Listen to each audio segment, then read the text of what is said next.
My name is Sully, better known as Pius. I can help with sewers, so I can recycle. My name is Suhaila, memorizing surahs, reading the Quran, and practicing the Sunnah. My name is Mommy, better known as Ummi. Islamic education is key to the family. We tune in every day to learn something new, and Sunnahfollowers is helping us, and it could help you too. Tune in every day for new programming. Stay tuned. And much more. Assalamu alaikum.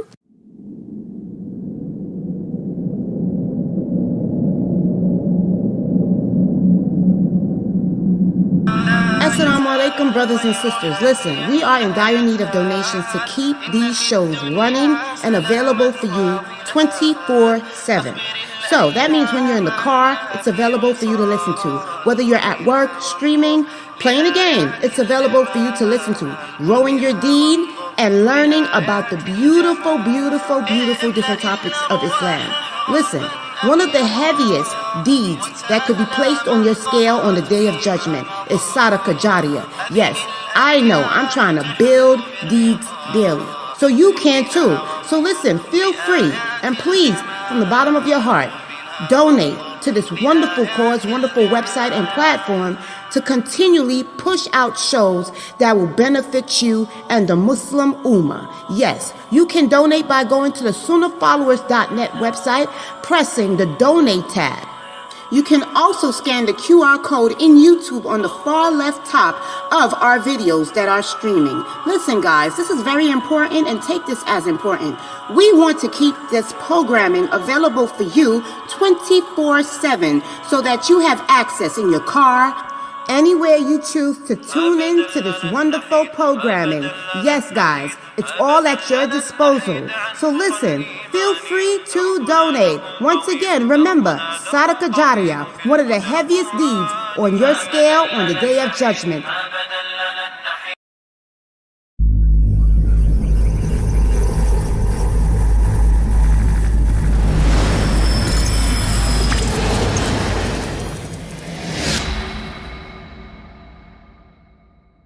Assalamu alaikum. Tune in every Friday at 9 p.m. Eastern, 8 p.m. Central to the Ask Sister Layla live Q&A with host lailanasheeba, where she tackles current day issues, your questions and concerns. Call in at 862-370-2838. Once again, that's 862-370-2838. See you there. Join us for a highly anticipated new series, Heroines of Islam, hosted by lailanasheeba.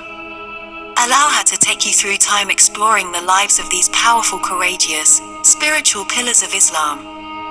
Learning about their lives through a lens, unique and explained through a woman's point of view using authentic hadith. Tune in every Monday and Wednesday 9 p.m. Eastern, 8 p.m. Central. Right here on Sunnahfollowers.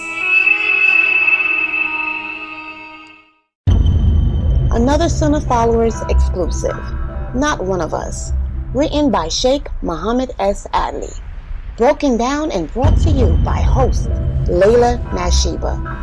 Join us every Thursday night at 9 p.m. Eastern, 8 p.m. Central, right here on Sunnahfollowers.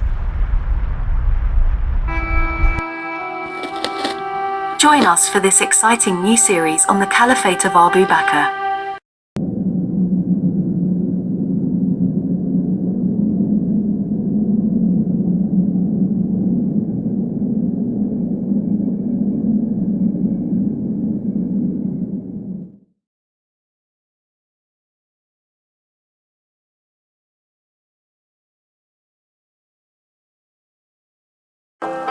Assalamu alaikum.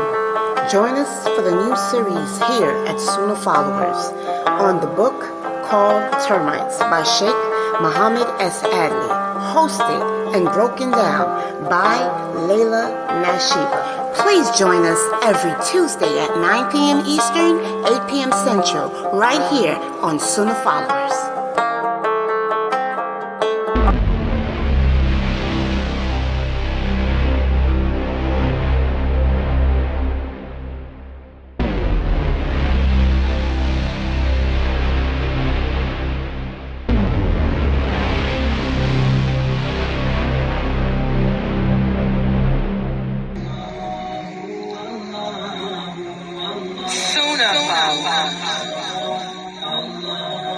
Protectors of the Sunnah. Hey, I got a couple questions for y'all.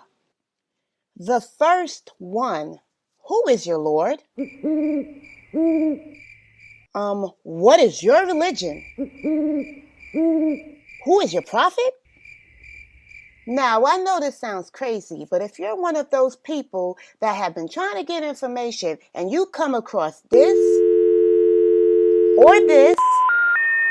or even this. All right, take a listen. Assalamu alaikum. I am Sister Lailanasheeba, the Managing Director and Founder of Sunnahfollowers Online Islamic University.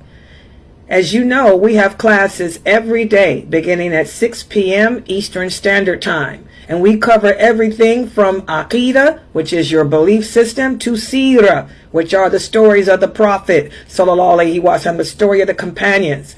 Please join us every day beginning at 6 p.m. Eastern Standard Time. And we are broadcasting and streaming live on Facebook, YouTube, LinkedIn, DLive, Trovo, and Twitch. Assalamu alaikum wa rahmatullah.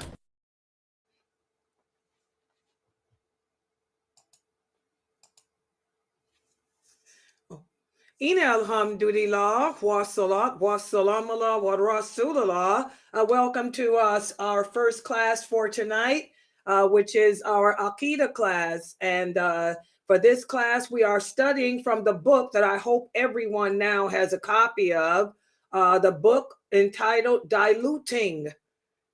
I'm going to put the title up on the screen there. Diluting Wala Wal Bara. And this book is written by Sheikh Kareem Abu Zaid. And you can get a copy of this book by going to Amazon. Go to Amazon.com, type the name of the book. That's how it's spelled.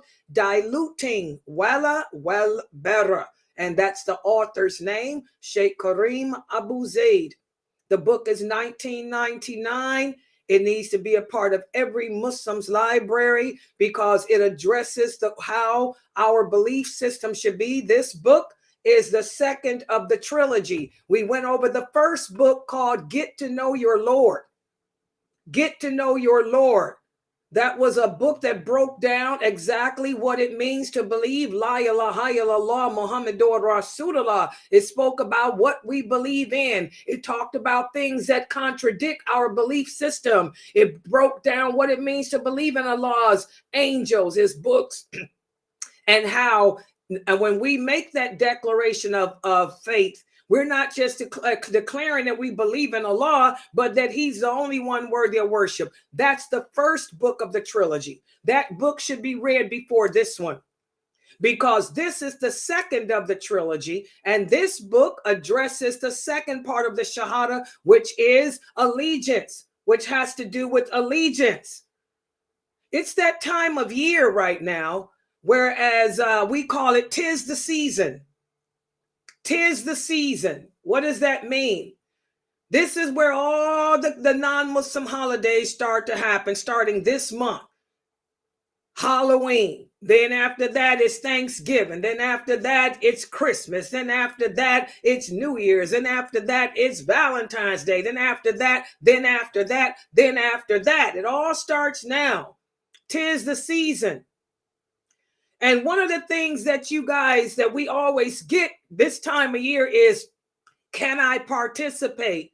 The Muslims are always asking, can we participate? Can we participate? Can I participate in Halloween? Can my daughter draw pumpkins in school? Can my son dress up like a scarecrow? Can we participate? And then, this is where all the different answers come in. And this is where the people of knowledge, we can tell who the true people of knowledge are by the answers these people give you. You will have some people say, oh, well, it's okay. Nothing's wrong with celebrating these non-Muslim holidays as long as they don't contradict worship. Halloween is for the kids. It's fun. It's just candy and dressing up and trick-or-treating. Okay, that's not worshiping Allah. And Thanksgiving is okay. It's, we're supposed to thank Allah, and Christmas we do it for the kids. On a different day. All these weird answers come up, and they all wrong. Even if the holiday doesn't have to do with worship. For example, the holidays such as Christmas. I mean, not Christmas, Thanksgiving. Yeah, Islam does teach us that we should thank Allah. But does Islam teach to thank Allah just one day out the year? Did the Prophet Muhammad tell us to set aside one day and make it a national holiday to give thanks to Allah? Or does Allah command us to thank him on a regular basis every day that he allows our soul to come into our body? So this is the second half of the shahada, which is allegiance.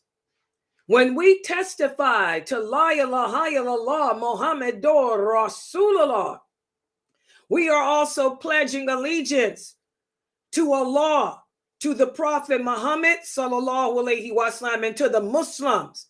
And part of that allegiance is to denounce anything that comes between that, to disassociate from anyone or anything that comes between that. So, Thanksgiving, for example, this holiday, it contradicts that. It contradicts what Allah commands us to do. It's a command. Allah orders us to appreciate him, to praise him, to glorify him, to thank him every day. He didn't say set just one day out the year to do it. So this contradicts our Islamic principle of thanking Allah on a regular basis. So because this holiday contradicts that, we can't participate in it. Anything that contradicts our belief, just like if somebody declared a day for us to just pray 3 salats. Let's say the king of Saudi Arabia decided to announce a day of relaxation. And that day of relaxation entails that instead of us praying 5 times a day, all we got to do is 2 or 3 prayers. This totally contradicts our principles. So we can't take part in that. Okay? So allegiance is important, but most Muslims don't understand this concept. If we truly understood the concept of allegiance, we wouldn't be participating in no holidays other than the 2 that the Prophet Muhammad sallallahu alaihi wasallam ordered us to participate in. And that's the Eid al-Adha and the Eid al-Fitr. And that goes for the Muslim lands too. For example, we got some Muslim countries that celebrate Al-Aqsa Day. Al-Aqsa Day. What holiday is this? Did the Prophet Muhammad sallallahu alaihi wasallam ever set aside one day and tell the Muslims that this is the day that we pay homage to the Masjid al-Aqsa?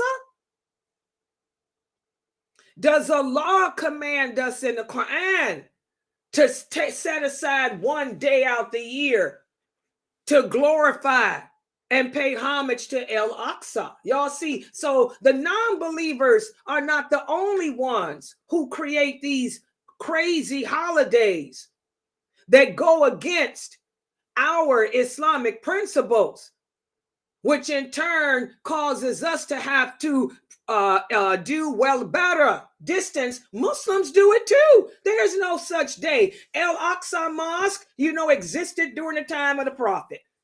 Did he or any other companion after him order the Muslims to worship that day, to spend that day, a day out the year, just worshiping Masjid al-Aqsa or thanking Allah for Masjid al-Aqsa. Well, let's just make a day for Masjid al-Medina, Masjid in Cleveland, Ohio. What about taking a day to celebrate the mosque in Turkey? I mean, come on, guys. This is ludicrous. Where is your allegiance? Well, Bara. Well, and wala, subhanallah, is our allegiance to a mosque? Or is our allegiance to a piece of this earth? Some people worship certain parts of the earth. They take a day and set it aside to worship or to honor a certain part of the earth. We got Muslims that celebrate birthdays. How many of you Muslims did birthdays this year? Oh, all the hands up. Yeah, look at that. You know, this invalidates your allegiance, and this impedes upon our way of worship. Okay? And who and what we worship. You know, so the non-believers are not the only ones guilty of this nonsensical stuff. Muslims are too. And this is why, remember, Allah says anytime we deviate in our Aqidah, anytime we deviate in our Aqidah, He's going to send some punishment to us. He's going to send some trials to us, some calamities to us, some hardships to us. So we Muslims, you know, are just as guilty. How many of you people just got through doing some so-called birthday of the Prophet? Sallallahu Alaihi Wasallam. We don't even know when he was born. Hello. And right before he died, the last words he said before Allah took his soul was, "Do not do to me what the Christians did to my brother Jesus." And here you Muslims in different Muslim lands are doing the same thing, celebrating birthdays. I mean, astaghfirullah. So, you know, allegiance. What does it mean to have allegiance to Allah? What does it mean? It means that my allegiance lies to Him. I obey Him in everything He commanded. I stay away from everything He commanded. I put nothing before Him or His laws, His rules. And then our allegiance is to the Prophet, the same thing, and to each other, not a race. How many of you celebrate Black History? Let's just throw that in there too. We're going to do Black History Month. Hello. Did the Prophet Muhammad do a Black History Month? Y'all see? We have to check our allegiance. Is your allegiance to a race, to a color, or is it supposed to be to all Muslims, no matter what their color, what their race? Is there a Qurayshi month? Black Qurayshi History Month? Ansari History Month? Come on, guys. So like I say, we Muslims are just as guilty because our allegiance is not correct. Now, of course, you know, there's nothing wrong with teaching stuff like that. I mean, I'm not putting down teaching about Black history or teaching about the history of anything. Y'all know I'm a historian anyway, okay? But I'm just saying, when we start declaring holidays or setting aside special days of the year to eulogize, and by the way, eulogizing is not lawful anyway. We can't even eulogize the Prophet, sallallahu alaihi wasallam, more or less a race, a color, a people. Okay, but I know a lot of people do it to teach here in America, they teach about Black history. I'm not knocking that, because a lot of the African Americans don't have a history, or they were beaten out of their history was beaten out of them. So that's a different thing. But I'm just giving examples as to how we can't just say that the non-believers are the only ones guilty of this crap.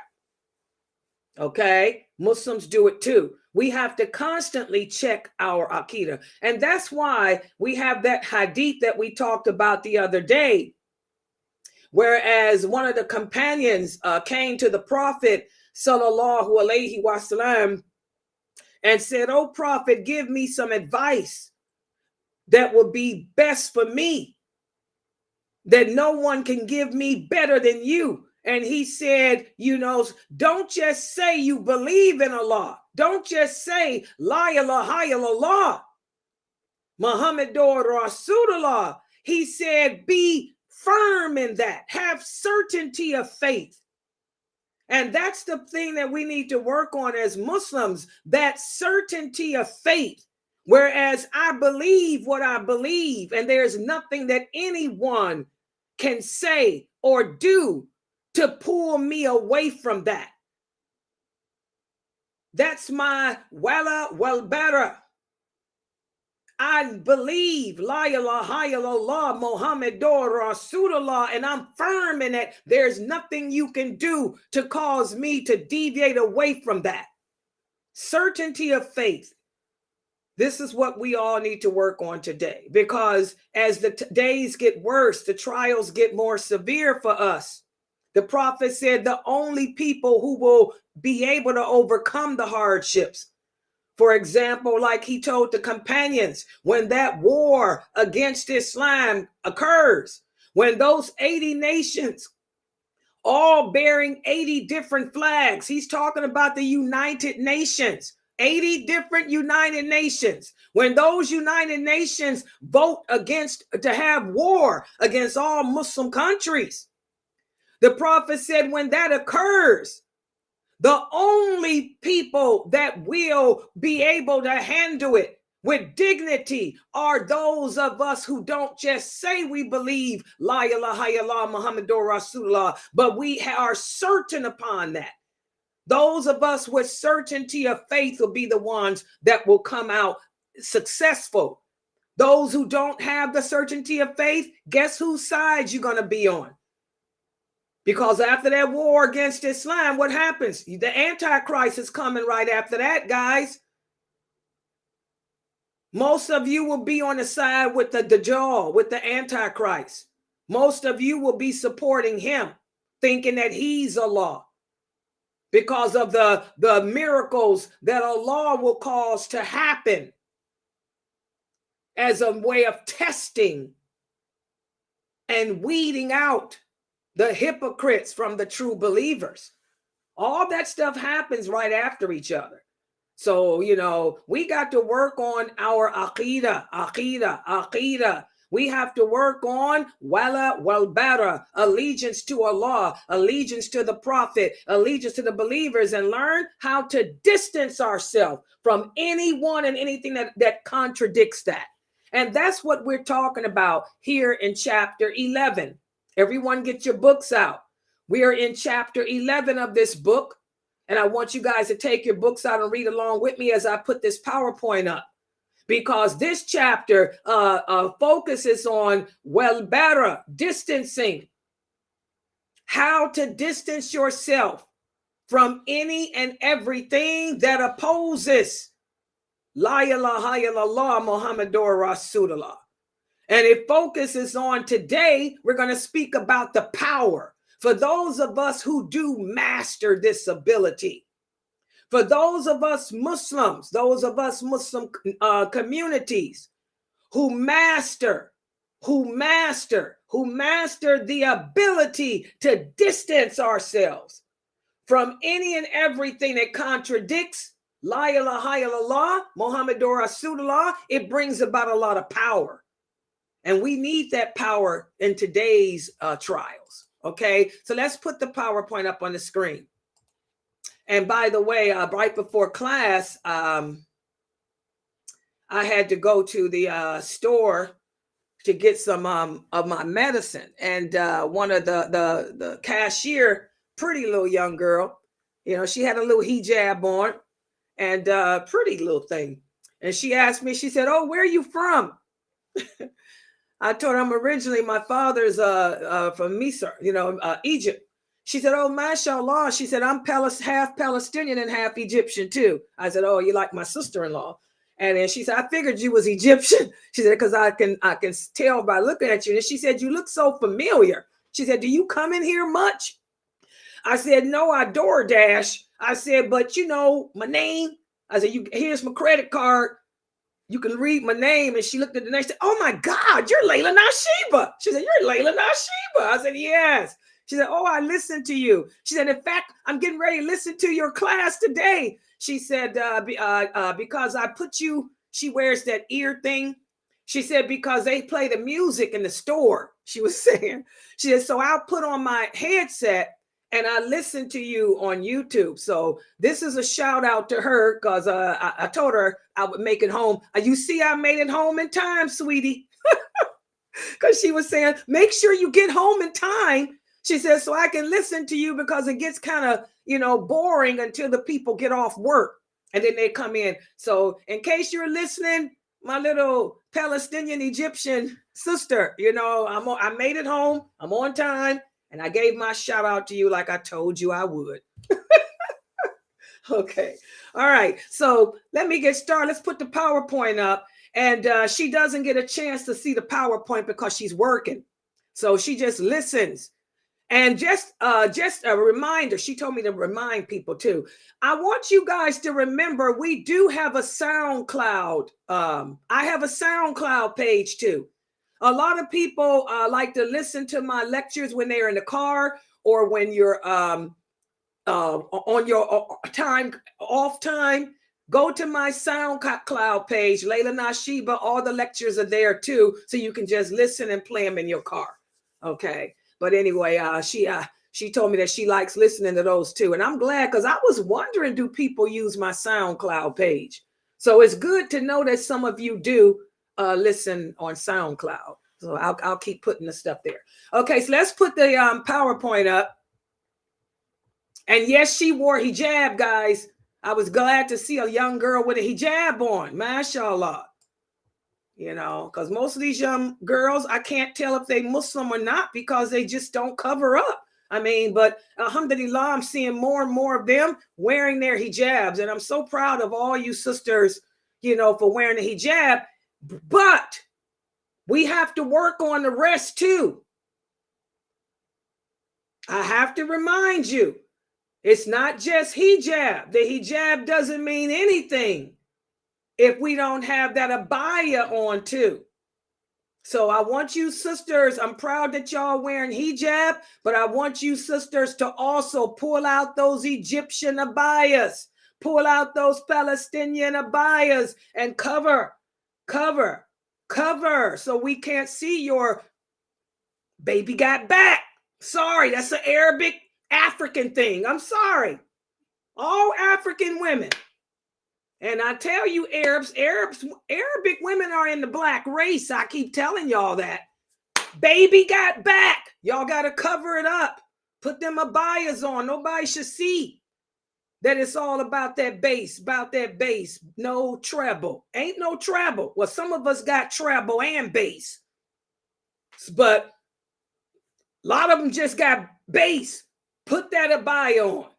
Okay, cover it up, sisters. But I'm proud to see you almost there. You got the hijab on. That's good. That's a good start. Do the rest too. Okay, let's put the PowerPoint up. All right. Okay, here's the PowerPoint. Okay, for today's lecture. Let's see. I did the kids. This is the kids. This is us. Yeah, today we're going to speak about the power. For those of us who do master those Muslim communities, y'all can see the screen. Okay. Those Muslim communities that do master distancing themselves against any and everything that opposes our allegiance to Allah and this religion, it brings about a lot of power. And one of the number one powerful things it does is it allows us to progress socially. It allows us to progress socially. Okay? Now, distancing yourself from everything that opposes Allah, the Prophet, and the religion, this serves as a guide of transformation and change. Just like I like seeing how my girls in the Starbucks, the Starbucks I go to, I didn't get a chance to go today because I ain't got no money. Thanks to this website, can't even afford my Starbucks. But just like subhanallah, that by us uniting together and distancing ourselves against everything that contradicts la ilaha illallah, it looks wonderful when I go to that Starbucks store and I see not one, but now I see three women walking around with a hijab on, and they also wearing jilbabs. MashaAllah, that's social change. By distancing yourself against that which contradicts our morality, nakedness contradicts our morality. Look at the change. It started off with one girl wearing it, and now then two, and now three of the Starbucks workers. Now you drive up to that Starbucks where I live, you will see them not just in hijab, but also in abaya too now. Alhamdulillah. So adopting this distancing, it brings about constructive solutions to social problems. Also, by distancing yourself against injustice, corruption, and inequality, it brings about a social change as well. So again, guys, it all boils down to us accepting the reality that Allah perfected this religion for us. Like I was telling one of the girls at the coffee shop a couple weeks ago, all the laws that Allah made, all the rules Allah made, all the obligations He imposed upon us Muslims are for our betterment. They're not punishments. They're for our protection. The way we dress, this protects us. If a man wanted to abduct a woman, he ain't going to abduct me.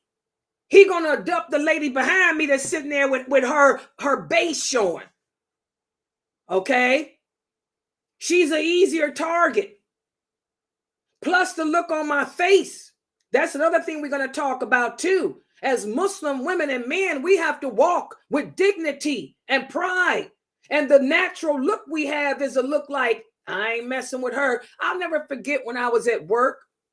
When I was working, there was a man that I had to represent as a union steward, and he got himself caught up in some trouble. And his trouble was he couldn't keep it in his pants, if you know what I mean. And so I remember I had to sit down and talk to him. I said, what is your problem? Why is it that you're always in trouble? Every woman that comes into this office, you can't keep it in your pants, and now you're messing with women who are married, and you got their husbands calling here, threatening to blow the place up and stuff because you messing with their wife. I told him, but I've been working with you for 10 years. I said, and I've never saw this behavior from him. I couldn't believe he was doing all this stuff. I said, I work with you. We work together dealing with those clients, taking them, down, dealing with their jinn possessions. I said, and you've never been nothing but polite and mannerable to me. I said, but these other women tell me that once they hired, you all up in their face, trying to force them to go out with you and give you their number. I said, but I can't, but it's like you got schizophrenia or something. He said, Miss Layla, I'm going to tell you a secret. He said, I got a problem. He said, I want some EAP counseling. That's how government workers say their jobs, EAP. He said, I want some EAP counseling because I do have a sexual problem. He said, I have a serious sexual problem. He said, but I know what type of women to go after. He said, I prey upon those women that lack self-esteem, that lack self-confidence. He said, Miss Layla, the way you carry yourself, I wouldn't dare approach you. He said, because I know that you're not that type of woman, you know. So I said, really? I said, let's talk about it. He said, seriously. He said, I walk what y'all call my buffalo stance. That buffalo stance walk that I do, and that I'm always got the mean buffalo stance. He said that keeps people like him away.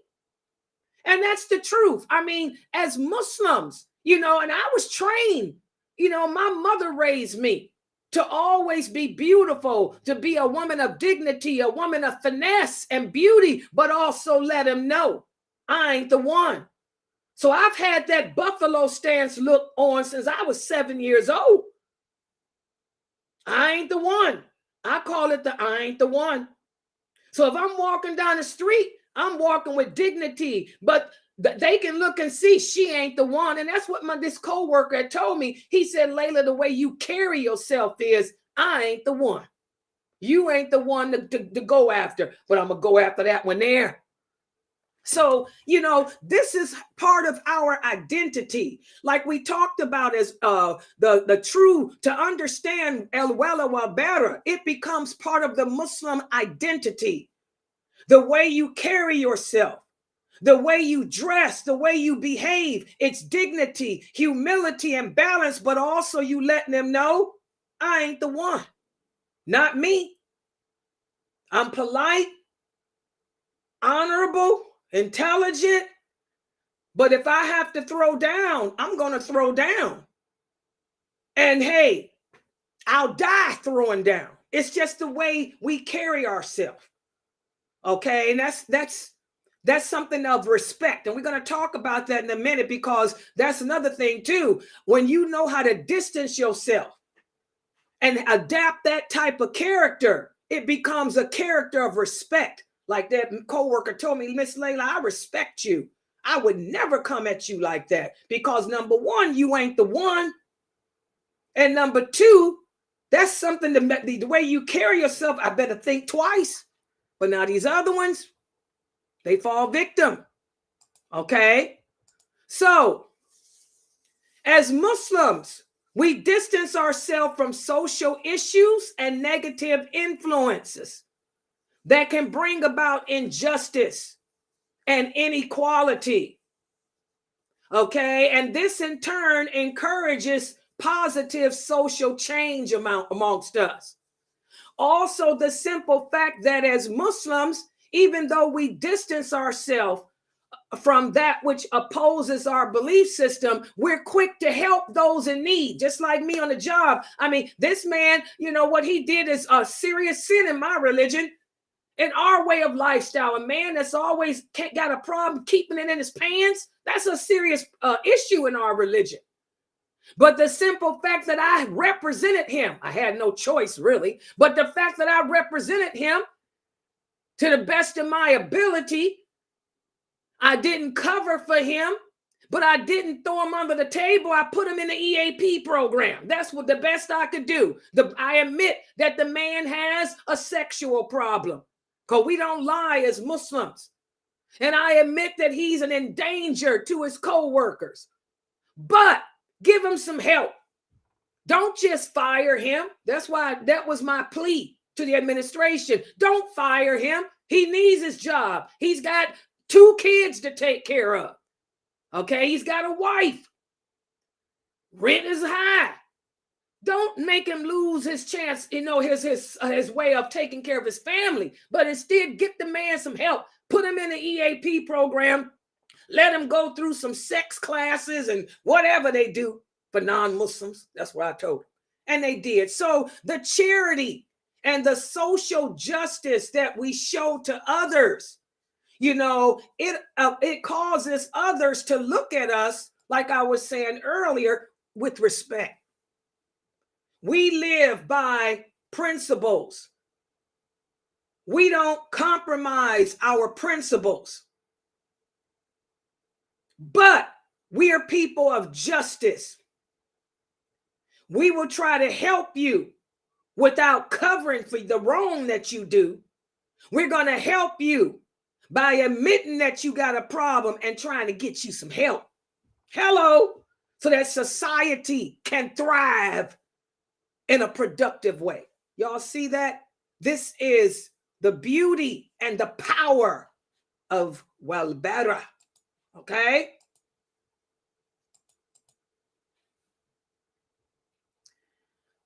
Allah tells us in the Quran, in the interpretation, the meaning, oh, you who believe, whoever of you reverts from the religion. That's why I tell you guys, stop calling yourself a revert. You ain't no revert. You're a convert. A revert is a person that apostates. Okay? Oh, you who believe, whoever of you should leave your religion, Allah will bring in your place a people who will love him and who he will love. And they are people who are humble, who will be humble towards the other believers, and they will be strong against the unbelievers. Now, this beautiful verse of the Quran we spoke about before in chapter 9. We came upon this verse in chapter 9. This verse emphasizes the significance of being people of justice and people of equity despite adversity.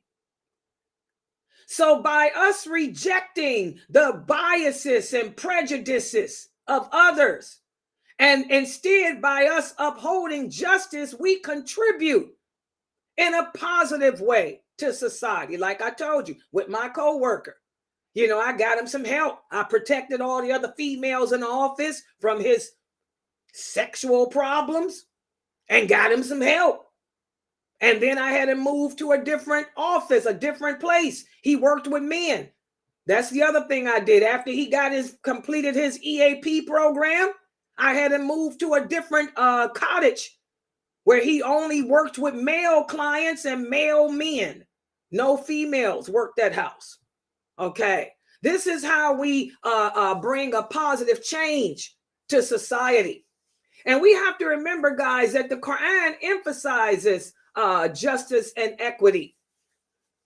And we have the example of the Prophet, sallallahu alaihi wasallam, as to how to carry it out. That's why I tell you guys, when you ask me questions, I'm always giving y'all examples from the Prophet and the companions, because the Prophet, sallallahu alaihi wasallam, he's the explanation of the Quran. Allah makes the laws. Allah puts the rules in effect. The laws in effect. The Prophet Muhammad, sallallahu alaihi wasallam, showed us how to carry them out. So we can see Bara in through his example, through how he dealt with the Quraysh, the Ansar, and others. Listen to what the Prophet sallallahu alaihi wasallam said. He said the true believer is friendly.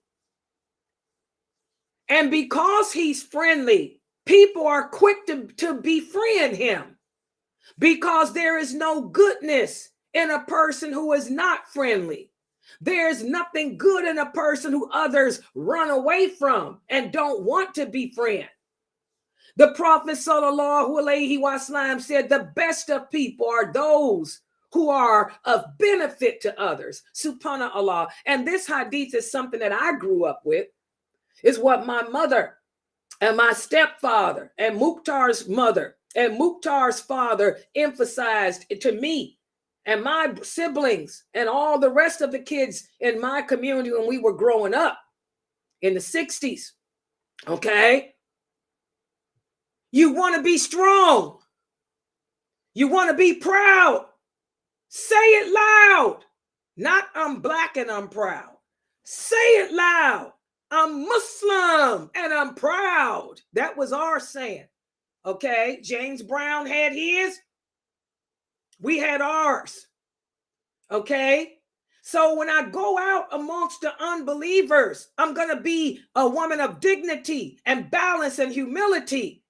But I'm also going to be polite and mannerable. I want to carry myself in a way of respect. I want the people to look at me and know that I'm not the one.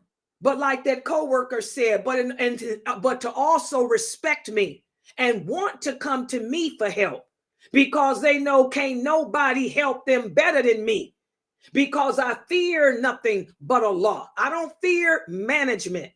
I don't fear repercussions of filing a grievance like other people did. I don't fear the repercussions of picketing. We had to picket sometimes during contract negotiations. I don't fear the repercussions of that. And that brings about respect, because when I do those things, I do them within balance to get what we want. We have a plan. We stick with it. We get what we want. So that's how you earn the respect of the non-Muslims around you. So they may not like us. They never will like us. They'll be jealous of us, but they know, hey, we can depend on them. When they need help, who they going to come to? Out of all the union people in the state of Ohio, who did they come to? Okay, when they needed something passed, a bill to be passed, who did they come to? Okay, that's what the power of Bara. Okay, so the Prophet sallallahu alaihi wasallam emphasized that we stand strong and firm in our beliefs, but be friendly. And make it so that people are not afraid to approach you, because there's no goodness in a person who people fear to approach. Does everybody understand that? And when the Prophet taught this, in turn, he also taught, remember, Allah hates injustice. It'll be a darkness on the day of judgment. Beware of the supplication of the oppressed. This is what he would tell the companions when he would put them in positions of leadership, when he would put them in positions of power, when he would put the companions in positions that were public. He would always remind them, oppression will be a darkness on the day of judgment. And beware of the supplication of the person oppressed, because there's no screen between the supplication of a person that's oppressed and Allah, even if that person is a kafir. Yeah. Allah may answer the supplication of a non-believer in this world, but he don't answer them in the hereafter. So beware of how you treat the people. That's what the Prophet would tell the companions when he put them in public positions or leadership positions. Beware. Because even though they don't believe la ilaha illallah, there's no screen between their supplication and Allah. That's how much Allah hates injustice and oppression. Okay? So beware how you treat people. So, Bara, this principle of separating ourselves, distancing ourselves from injustice, is essential in preserving Islamic justice and equity. It protects our Islamic ideas, it protects our Islamic values, and it encourages us to hold ourselves accountable. Like the Prophet said, hold yourself accountable before and after doing a deed. And it also encourages us to hold our morality accountable to check ourselves, to ask ourselves, is this what Allah would want me to do? Is this what the Prophet sallallahu alaihi wasallam would have done? Is this how the companions would have handled themselves in this type of situation? And by holding yourself accountable like that, it will cause you to take a firm position against misconduct. And once you hold yourself accountable like that, then society remains balanced and just. It's when we don't hold ourselves accountable for our actions that we end up falling into malfeasance, stealing, cheating, bribery, disparate treatment, nepotism, and all of that. It's when we fail to follow this that we end up succumbing to the societal things that can destroy us. Okay? So, Bara, the power of Bara is it causes us to hold ourselves high in regards to our ethics. It causes us to assume responsibility for our actions by avoiding dishonesty and the things that Allah says are unjust. Also, the power of Bara is it promotes a culture of accountability in which we are aware of what we do and the effects of our actions. And it inspires us to be moral and to treat others with respect and compassion and empathy, not sympathy, empathy. And in turn, everything, balances out. Listen to what Allah says in the interpretation, the meaning. Oh, you who have believed, be persistent. Be persistent. Be persistent and stand firm to justice. Be witnesses for Allah, even if it's against yourself or your parents or your relatives. Powerful words here.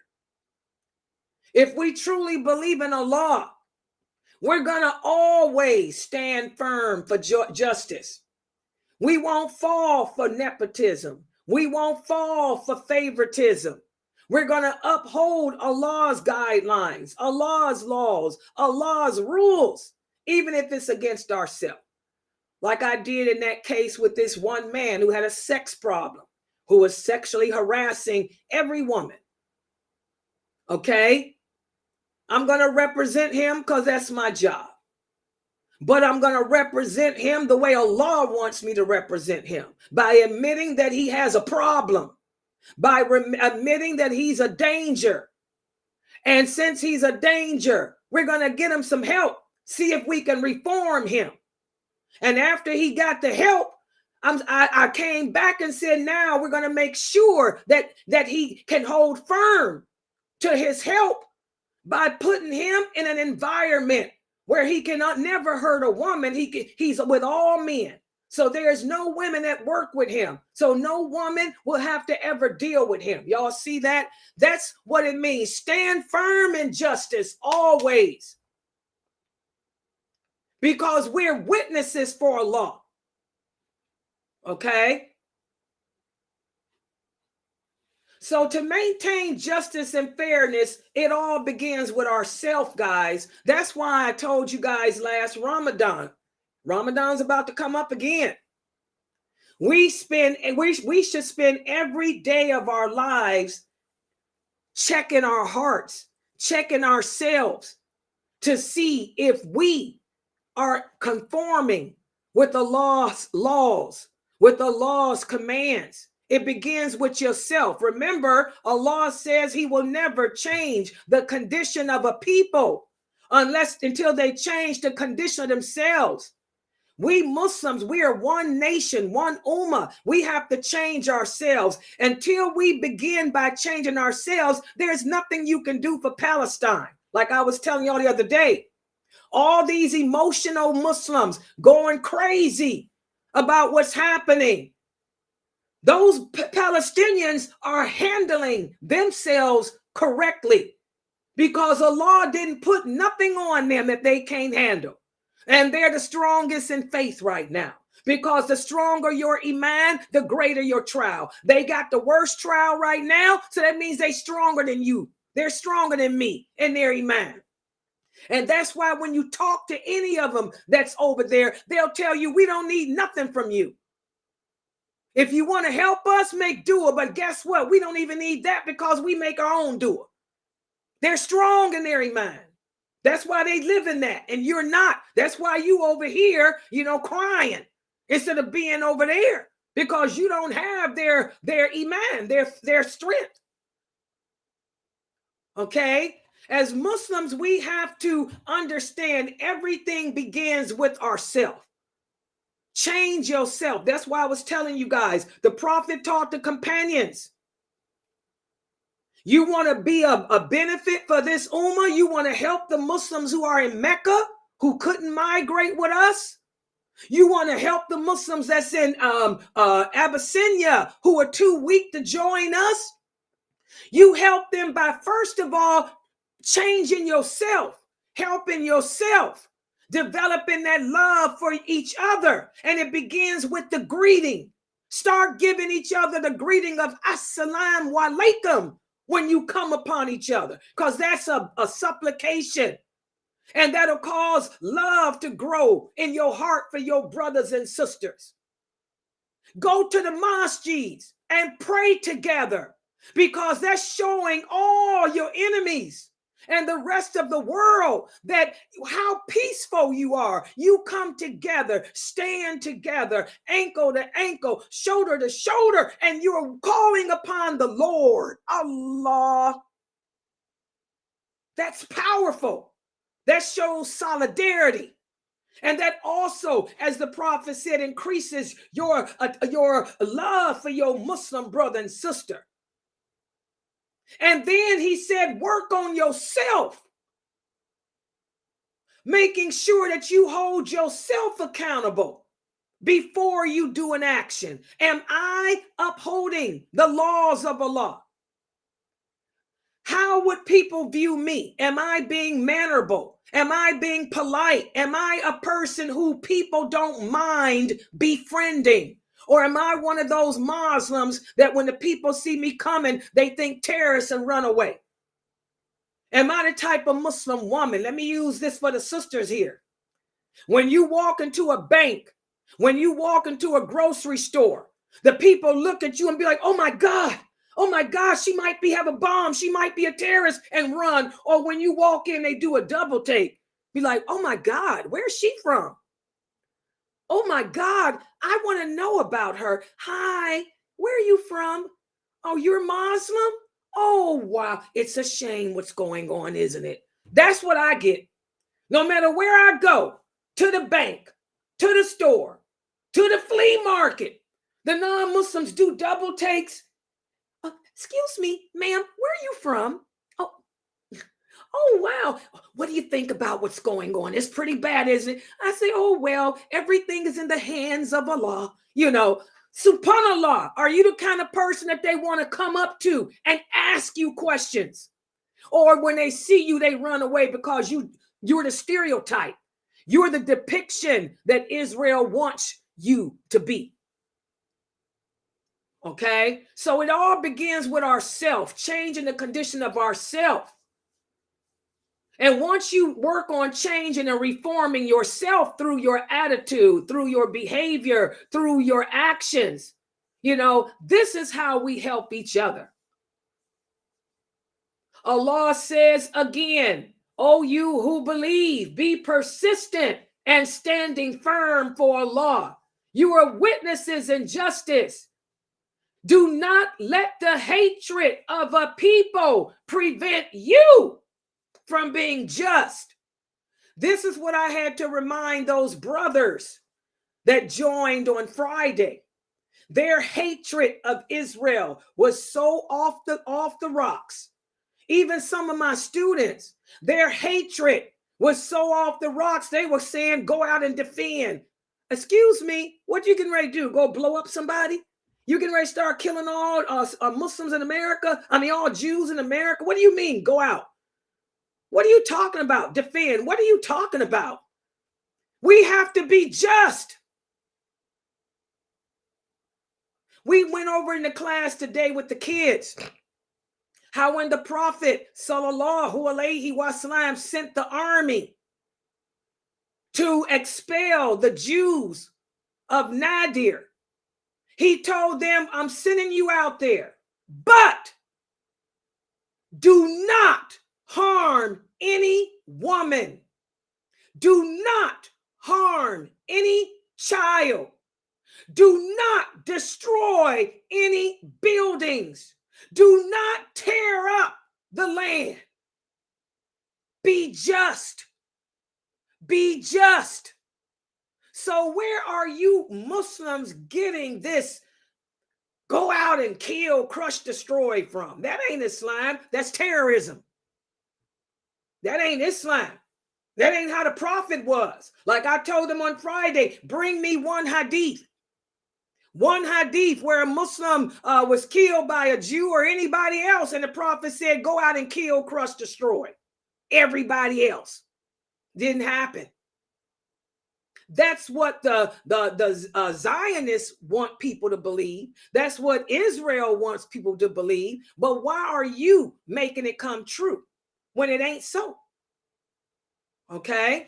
So again, Allah is commanding us here, do not allow the hatred that you have for people to prevent you from being just. Instead, be just, because that's what's close to righteousness. And this is what Bara promotes. It promotes accountability. It promotes ethics in our communities. And it causes us to hold ourselves to a higher standard of openness, honesty, and responsibility. Y'all get it?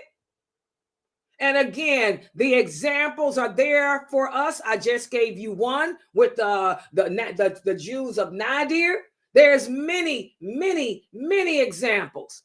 You guys know the hadith, whereas a woman stole, and the penalty in Islam for stealing is to lose your right hand. This woman happened to come from a wealthy tribe, a wealthy family. They wanted the Prophet Muhammad sallallahu alaihi wasallam to make an exception. The Prophet said, no, even if my daughter stole, I would take her hand. Just is just, no favoritism, no nepotism. So there's many, many examples from the Sunnah that show how to handle yourself and distance yourself without transgressing the limits of Allah. So now let's see how well you guys understood what I talked about. I'm going to give you a quiz. Let's see how well you guys understand this. Okay. The verse, Allah says in the Prophet sallallahu alaihi wasallam said, the believer is friendly and befriended, because there is no goodness in a person who is not friendly or befriended. The best of people are those who are of benefit to others. Who can explain? Just give us the reasoning, the rationale. Why is it that there's no goodness in a person who is not friendly, or a person that nobody wants to make a friend? In other words, what is it about such a person's character that makes that person that way? Because remember, we got to change ourselves. Look at yourself and change your own self. What is it about a person like this that causes others to not want to befriend him, to not want to go around him? Who can get on the mic and explain it? Go ahead. Hurry up. I'll try to explain it. Alhamdulillah. When we come around people, we actually are looking for the best within themselves as we are trying to put out the best within ourselves. When you go up to someone and they don't have that friendliness, they don't have that, oh, I want to talk with you, it's okay for you to talk with me, you become impatient, you become just like them, you become scared, you become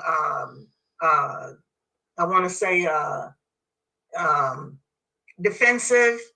And it's not a good feeling to be around a person when you can't be yourself.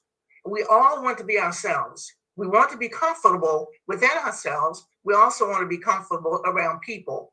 So when you are around someone and they're not friendly, or you don't feel that you can befriend them in any way, then you take on the same characteristics that they're giving out to you. And it's not a good feeling. It's not good. It's not a good position at all. That's a great answer.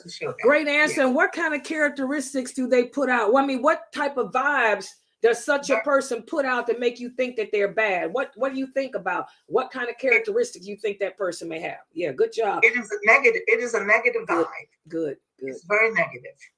Yeah, nobody want to be. That's great. That the vibes. I mean, I don't feel like I can trust this person.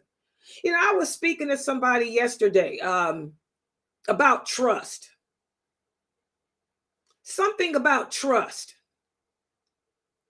One of the brothers here on this website asked me this question. He said, Sister Layla, why is it that my wife never listens to me? I said, what do you mean?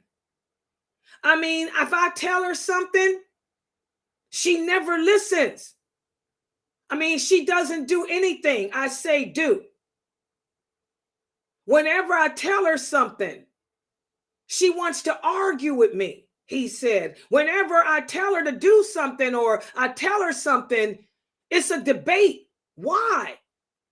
And I told him, I'm going to answer you as another woman. Because I'm one of them type of women too. Y'all know I don't allow nobody to tell me what to do.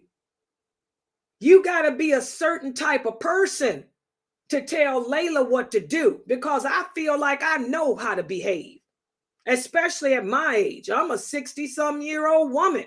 You can't make me. You can't remake me, and you ain't gonna break me.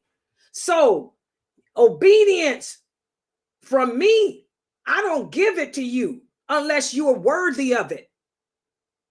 And it's hard to find a man that you can trust, because it all begins with trust. If I don't trust you, then you're not worthy of my obedience. And what is it that makes me not trust you? Number one, if you don't know this deen, y'all understand that? That's the number one. Everything with me begins with and ends with a law. If I look at you and start seeing through you and see that you are hypocritical in your aqidah, I ain't talking about your practice, your aqidah, because that's what we all have differences of what's lawful and all that. I'm talking about aqidah. You ain't deserving of my obedience. Who are you? You ain't even wearing a beard. First of all, I divorce you, but you ain't got a beard. And I told this brother, where's your beard? You're not worthy of her obedience. Maybe she looked at it like that. You are not deserving of her obedience because she has no trust in you. Maybe you don't champion her. A woman wants to be championed. If a man can't champion me, then why should I obey you? That's why Khadijah, radiallahu anha, remained single. Remember? Khadijah was a beautiful, rich, wealthy woman. Everybody wanted to marry her. She refused them, turned them down.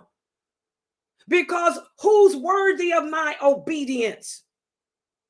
Okay? So, trust. Trust is earned. Maybe you've proven to that woman that you're not worthy of it. And it ends up in divorce with a woman like me. When I start seeing through you, when I start seeing that you got issues, you gone. You don't pray. You ain't got no beard. Your understanding of the basics is messed up. Y'all know what my thing, your understanding of women issues. Why didn't I obey my husbands? Y'all know why.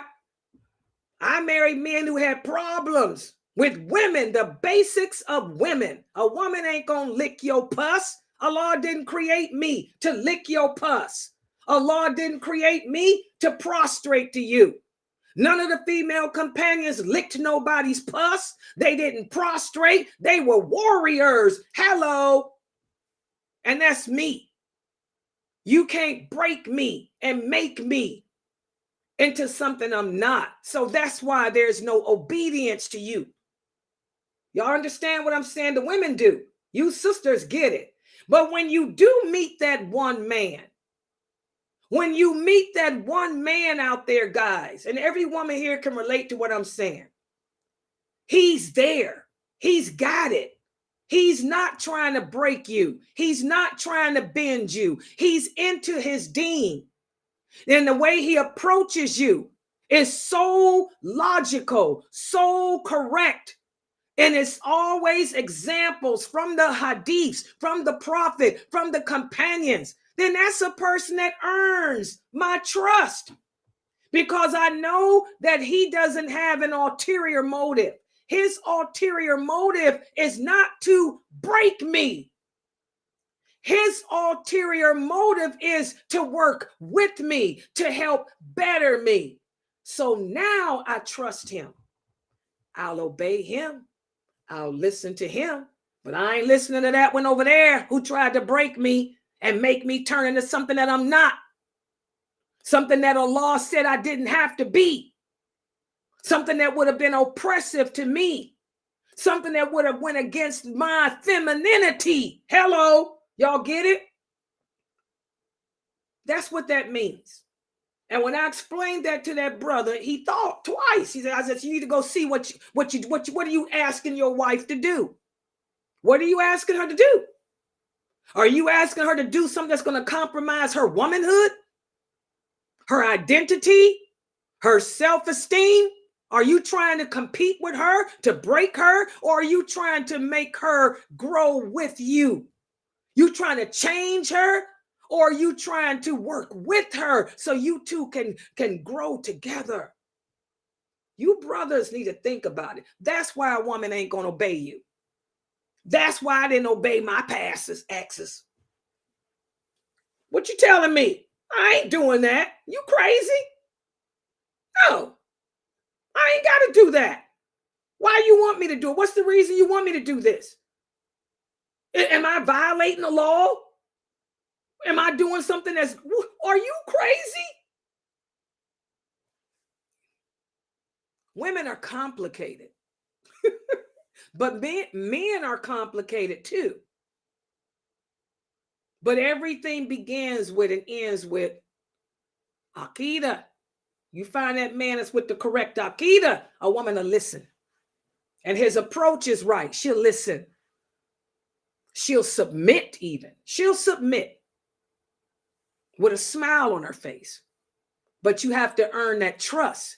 You got to earn that trust from her. When she realizes that you're not out to hurt her, you're not out to destroy her, you're not out to change her into something that she's not, you're not trying to take away the nature of her, she'll submit to you. She'll submit to you. And that's what that hadith meant. We don't lick pus. If a man is good to his wife and has earned her trust, earned her respect, she'll submit gladly with a smile on her face to whatever you are asking her to do, because she knows it's not to hurt her. It's not to undermine her. It's not to destroy her or any of that. Y'all get it? The women know what I'm talking about. All right. Good job. So what is it about? Anybody else want to share? What is it about a person who is not friendly that you want to run away from? Some of those ex-husbands I had, I wanted to run away from them all. Hello.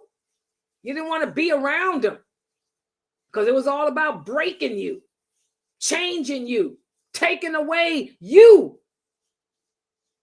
Okay. Let's look at the next question. Allah also says in the interpretation, the meaning, "O you who have believed, be persistent in standing firm for justice. Be witnesses for Allah, even if it's against yourself and your family." How does this verse relate to distancing yourself? Who can explain how this verse relates to distancing ourselves? Anyone? What does this have to do with distance? Distancing yourself against that which opposes our belief system. How does this verse relate to this? The concept of well, better.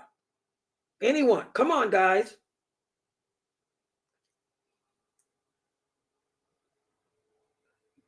Be witnesses for Allah. Come on, guys. That's the key word.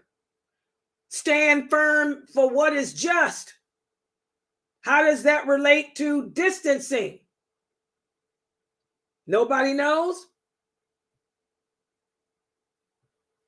No, I can speak. I can speak to that. I had an experience this evening with my mother, who actually cussed me out in front of my niece and her husband, who is 300 miles away, to help her. She literally cussed me out, and I had to bring her back to what her Christian life is supposed to be. This is not the way Christians act. Your God is witnessing what you're doing. I told her that. We all came down here in the backside of Adam. I didn't ask to be given to you. Allah gave me to you, and he gave you to me.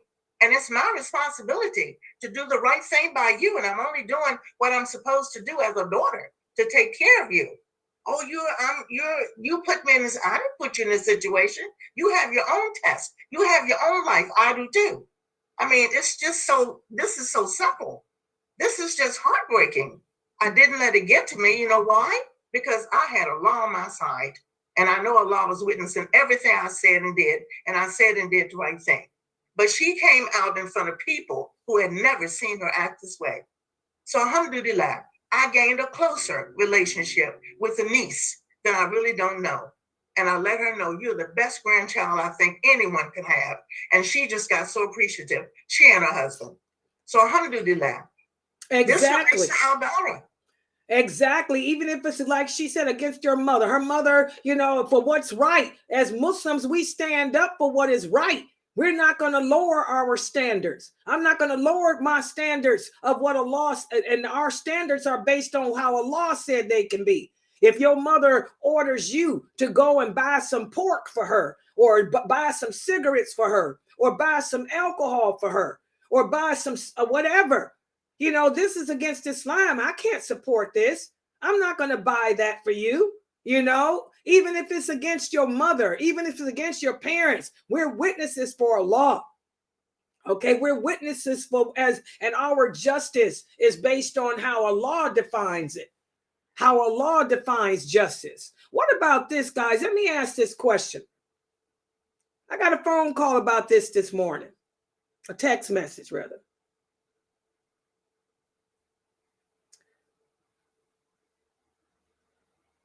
Your neighbor is LGBTQ. Your neighbor is a LGBTQ. He's coming home from work, and another neighbor calls him out his name and gets into an argument with him. The other neighbor then pushes him, and they get into a scuffle. They start fighting. The police comes, and the police wants to take statements. You saw everything. You saw everything that happened. But this person is LGBTQ. And you agree with what the other man was saying, how these people need to get out of here as far as flaunting their lifestyle to us. Kissing. I think he said his neighbor was mad because him and his partner were kissing and holding hands. They should do that behind closed doors. They shouldn't subject the rest of the world to see it because we got kids. And so the Muslims say, I agree with what the guy was saying, and I know what led to the fight. I saw everything. But now the police wants me to give a statement. What do? Do I tell the truth that the neighbor that believes like I believe was at fault because he's the one that threw the punch? Or do I lie and say I didn't see nothing? How would you guys? As Muslims? Yeah, go ahead. As Muslims, we have to stand up to the truth, even if it's against ourselves. And since that Muslim did see what has happened, yes, we don't agree with that man's lifestyle, but we do have to respect him and give him his rights. And one of his rights is as a neighbor, you saw what happened, so you tell the police and you tell the truth, even if you don't agree with his lifestyle, we still respect him and we still treat him as his rights he has as a neighbor. Even if you saw somebody steal from his mailbox or whatever it could be, you tell that person, hey, this is what has happened, and you just go on about your business. But as Muslims, we have to stand, we can't transgress the laws of Allah. We have to stand upon the truth and let the police know just what happened.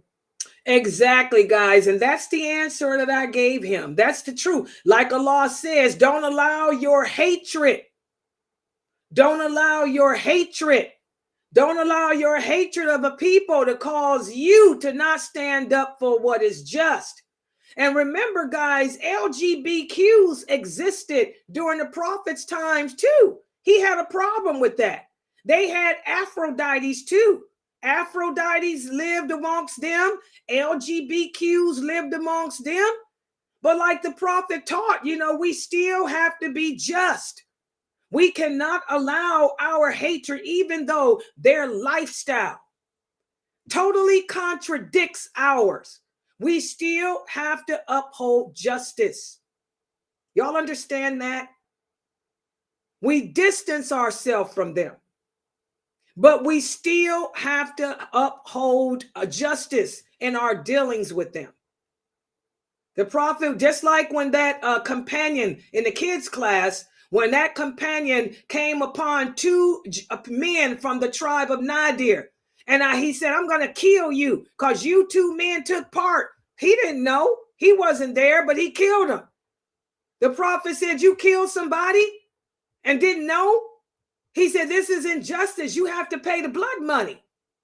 The blood money for their murder. We don't do what Prophet, his tribe fought against. Still, that's not the way we do things. You just don't take revenge into your own hands. You have to prove it. Like Allah says, we have to have proof. Okay? So the Prophet made that companion pay the blood money. So again, guys, even though like I tell y'all, there is nothing that we are experiencing today that hasn't already happened with the Prophet, and we got examples from his sunnah as to how to handle ourselves. Good job, Norta. Let's look at the next one. We talked about how al-wala wal-bara, allegiance and disassociation. Our allegiance is based on our belief in Allah and our devotion to the Prophet Muhammad sallallahu alaihi wasallam, and our allegiance to each other. And it doesn't matter what race you are, what tribe you come from, what color your skin is, what language you speak. This is diversity. So the simple fact that this is from yesterday. Remember I told you I was going to give y'all the quiz from yesterday? This is from yesterday. So how can diversity lead to power? The simple fact that we Muslims are in solidarity, that we're united as one, despite the diversity of our backgrounds. How can this lead to power? Who wants to answer that? The fact that our allegiance is based on religious belief, not color and skin, how can that show power? How can that show power, guys? That we are not aligned to a race, a specific country, a flag, or none of that. How can that show power or lead to power? Anyone? Nobody knows? Diversity, the way I would see it as, it also comes back to what we learn about being,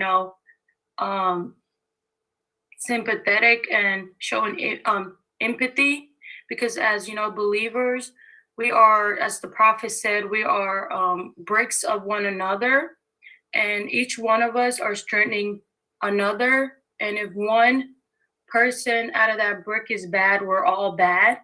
So how one person can represent how one person can represent a whole nation, we have to be careful in our actions and our speech and how we treat others. Because like one person might see one Muslim do bad and think, oh, all Muslims are like this.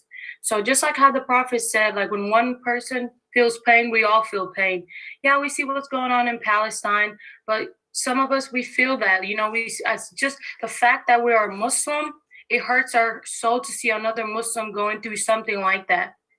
Yeah. Exactly. She hit it, guys. Diversity, the simple fact that we don't allow race, color, flag, country to stand between us and our love for each other. Our allegiance is based on our belief in La ilaha illallah Muhammadur Rasulullah. We show that we are not just one. I mean, we're all over the world. You know, subhanallah, look at we're everywhere. We're united as one. It lets the rest of the world see the power that we could really be if we truly unite. We have the commodities that you need. We got the oil. We got the gems, the minerals come from our countries. The Muslim lands own all that the rest of the world needs to survive. If we were to unite as one and set aside differences, we would become the superpower. Did y'all know that? The Muslims would become the superpower of the world if we would, unite, because of our religion, not our religion being diversified like that. That what unites us is La ilaha illallah, not color, not race. So that shows a lot of power. Okay, good job. Let's look at the next question. What is it about distancing that leads to respect for those who do it? We talked about that today and yesterday. For those of us who master wala wal bara, we know when to distance and who to distance and what to distance from. How does that lead to others respecting you? Anyone? Okay. What I did today to make certain that there was no enemies from Maryland to Virginia, I made sure that my mother was smiling when I left her, when her niece left her, when her granddaughter left her, to let her granddaughter see we're family. Families go through certain things. However, she's 97 years old, I'm 80, and we should not be even having an encounter like we did. So I stepped down, I stepped low. I kept that respect and turned it back over to her so that she could come back and respect me as a human being, not her daughter, but as a human being, as I would respect her. Yeah, and that's all because you upheld the principles of morality of Islam. So that's how it leads to respect. When the people see that we are not going to compromise our principles, our Islamic principles of morality, our Islamic principles of justice, our Islamic principles, period, the people can't help but respect that, because our principles were defined and developed for us by Allah. And Allah knows his creation better than we know ourselves. And if we simply stick to those principles, live our lives as our prophet showed us with those principles, the people can't help but respect you. The people respected the Prophet Muhammad, sallallahu alaihi wasallam. When the Caesar met him, he respected him. Every person that met him respected him. All the Roman leaders, even the Persian leaders, respected him. Because how could they not? He was a man of his word. He was a man of integrity. He was a man of justice. He was a man of honesty. These are all the Islamic morals that we're supposed to abide by as Muslims. So that's how we earn respect from our enemies. Okay, good job, Anissa. Also, look at this. Allah says in the Quran, in the interpretation of the meaning, when the believers saw their forces, the enemy forces, they said, this is what Allah and his prophet promised us. The promise of Allah and his prophet has been fulfilled. And this only strengthened their faith. We talked about this yesterday. How can we apply that verse to today? How can we apply this to what's happening over in Israel today? How can this verse be applied to us in regards to what's happening in Israel today?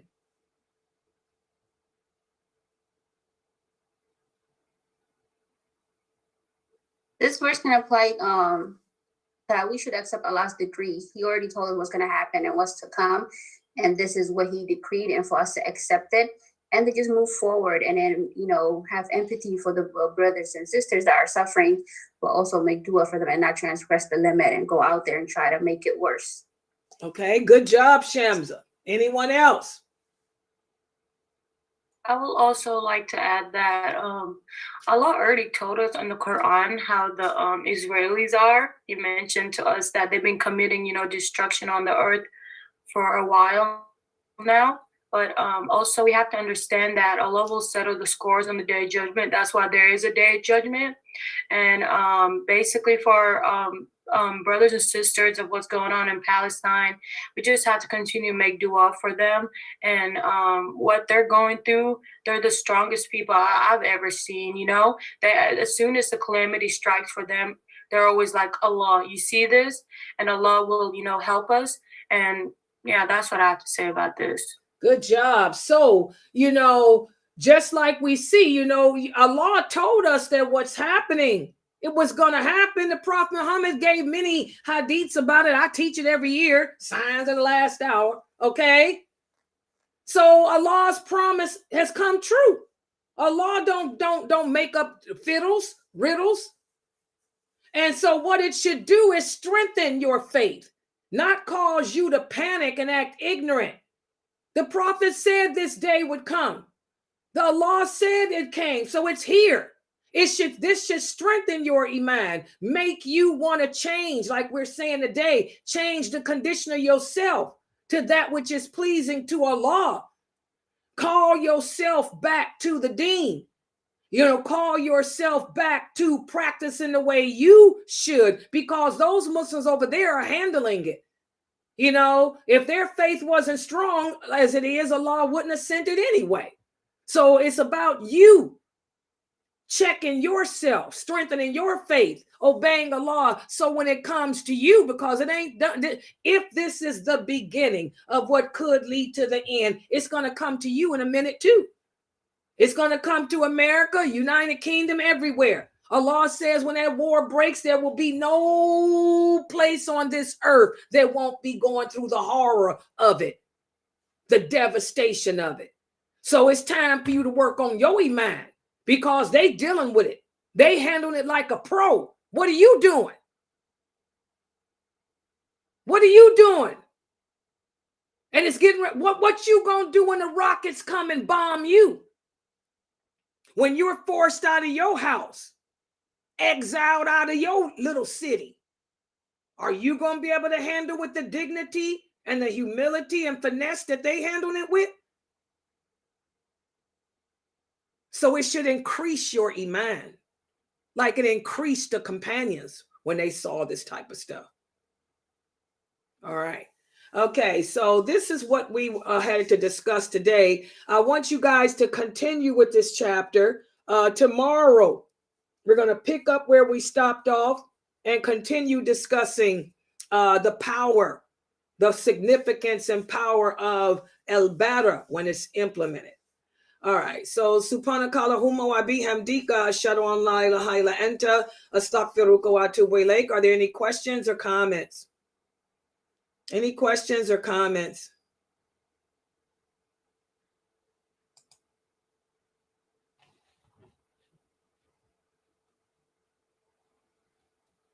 Okay, let's look on. I'm looking on Facebook. I'm sorry. Let me see. Good job.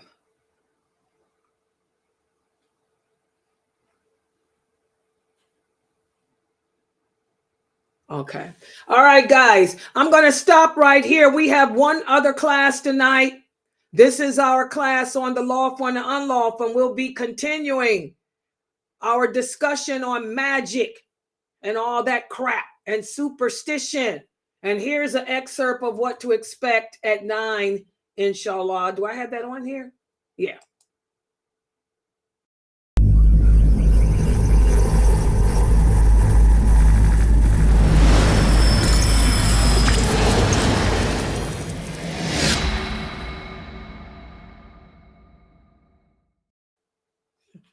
Okay, guys. And also, please, guys, the donations that we did get yesterday and day before, it took us out of the hole.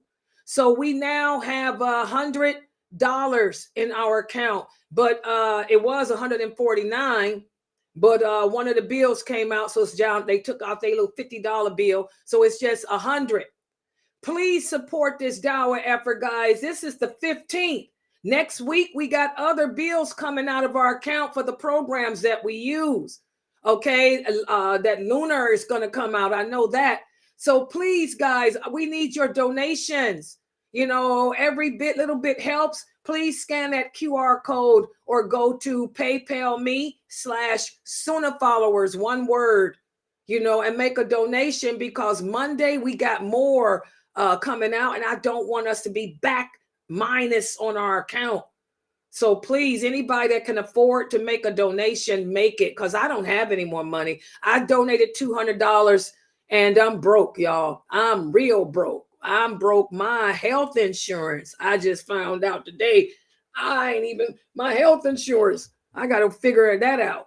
So please, guys, I'm not working anymore like I used to. I'm not working, so I can't go and do a couple of days overtime and get the $2,000 or whatever, $1,000. I can't do that no more. And that's what's killing this website, because I used to make up the difference.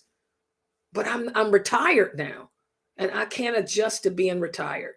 I can't balance my own personal account, and I can't make up this. So please donate and support this dawah effort. All right, so I'm going to close out for now. I'll be logging back in at 9. And remember, we are a nonprofit organization. Any donations you make to this website can be written off. This is income tax time. We are a 501c3 nonprofit. So, you know, your money goes straight for this website. It doesn't go in nobody's pocket. So please support us. All right, so I'm going to log out for now, and I'll log back in at 9 for the lawful and the unlawful. Subhanakallahumma wa bihamdika, ashhadu an la ilaha illa anta, astaghfiruka wa atubu ilaik.